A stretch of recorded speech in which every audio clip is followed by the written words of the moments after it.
বলেন ঠিক কিনা? আমরা সব সময়ের জন্য অন্য ধর্মাবলম্বী যারা আছে তাদেরকে কলিজারে ভালোবাসি, কথা বলেন ঠিক কিনা? সে অন্য সম্প্রদায় খ্রিস্টানরা, একজন ভাই আমার কলিজার টুকরা পারে, আমি আপনাদের কি দিয়ে বুঝাই? আমার এই ভাইটাকে আমি একটু বলি, আপনারা কি বিরক্ত হচ্ছেন? না। আমার কলিজার টুকরা ভাই যে আজকে ইসলাম ধর্ম গ্রহণ করবেন, এই ইসলাম ধর্ম গ্রহণ করার কারণে বিগত জীবনের সমস্ত গুনাহ এই কোরআন হাতে রেখে বলতেছি, মহান রব্বে কারীম মাফ করে দিবে, বলি সুবহানাল্লাহ। আর জোরে বলি সুবহানাল্লাহ। এমন একটি ধর্ম, যেই ধর্ম গ্রহণ করার কারণে 80 বছর বয়সেও কেউ যদি গ্রহণ করে তার জিন্দেগীর গুনাহ সবগুলো মাফ। সেজন্য আজকে এই ভাইয়ের জন্য কলিজা থেকে আমরা দোয়া করব। এবং শুধুমাত্র তাই নয়, এই ভাইটি যেন সে ধর্ম থেকে আসার পরে আমাদের ধর্ম গ্রহণ করার কারণে অসহ্যতায় না ভোগে। কথা বলেন না, আমি যে কথা বলবো গুরুত্বপূর্ণ। আমার মাদ্রাসায় একজন এরকম ভাই মুসলমান হয়েছে, আলহামদুলিল্লাহ বলেন। ওনাকে অনেক সুপরামর্শ দিয়েছি, যতটুকু সহযোগিতা করার দরকার করেছি। এই পঞ্চগ্রামের সকলকে আমি আজকে দায়ী করে গেলাম আল্লাহর কাছে, এই ভাইটির ন্যূনতম কোনো সমস্যা যেন না হয়, বলি ইনশাআল্লাহ। অবশ্যই আল্লাহ সহযোগিতা করবে এবং এই পঞ্চগ্রামের এই মাহফিল আমাদের নাজাতের ওসিলা হবে ইনশাআল্লাহ। আলহামদুলিল্লাহ, উনি খ্রিস্টান ধর্মে ছিলেন, উনি মুসলমান হবে। আমি আপনাদের সকলের সামনে ওনাকে কিছু প্রশ্ন করব, ওনাকে মাইকটা দেওয়া হোক। আমি আপনাদের সকলকে সাক্ষী রেখে, কেউ কি কোনো জোরাজুরি করেছে আপনাকে? জি না। আলহামদুলিল্লাহ বলেন। মুসলমান কখনো অন্য কোনো সম্প্রদায়কে জোরাজুরি করে না, কারণ আল্লাহ বলেছেন লাকুম দীনুকুম ওয়ালিয়া দীন। সুবহানাল্লাহ বল। পৃথিবীতে কেবলমাত্র একটি ধর্মই আছে, ইসলাম, যা আদর্শ দিয়ে মানুষের মন জয় করে, কথা বলেন ঠিক কিনা? তো আমরা সেই প্রমাণ পেলাম ইনশাআল্লাহ। আলহামদুলিল্লাহ, আমরা এখন এই ভাইকে যে ধর্মে ছিল আল্লাহ সুবহানাহু ওয়া তাআলার কাছে, ওই ধর্ম থেকে উনি তাওবা করে আমাদের মুসলমান ধর্মে দীক্ষিত হবে। আমরা ইনশাআল্লাহ কালেমা শাহাদাত শুধু এই ভাই নয়, আমরা সকলে ইনশাআল্লাহ পড়ব, সকলে ইনশাআল্লাহ পড়ব। আমার সম্মানিত সাথী আছেন এখানে, আব্দুল মান্নান, আব্দুল রাজ্জাক খেয়ালি,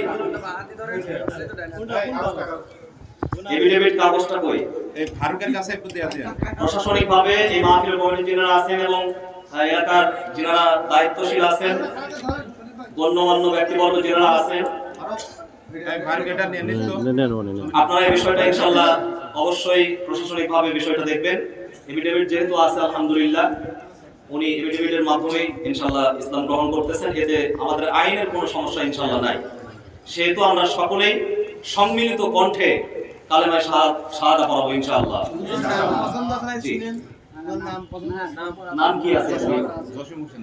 এখন বর্তমানে আমার নাম অমিত হয়েছে, এফিডেভিট আছে মোহাম্মদ জসিম হোসেন। আলহামদুলিল্লাহ। আগে কি ছিল? অমিত। ওনার নাম আগে ছিল অমিত, এখন মুসলমান ধর্ম গ্রহণ করার পরে ওনার নাম মোহাম্মদ জসিম উদ্দিন। আলহামদুলিল্লাহ, জসিম হোসেন। জি, আমরা এখন কালেমা শাহাদা পড়ব ইনশাআল্লাহ। আশহাদু আল্লা ইলাহা ইল্লাল্লাহু ওয়াহদাহু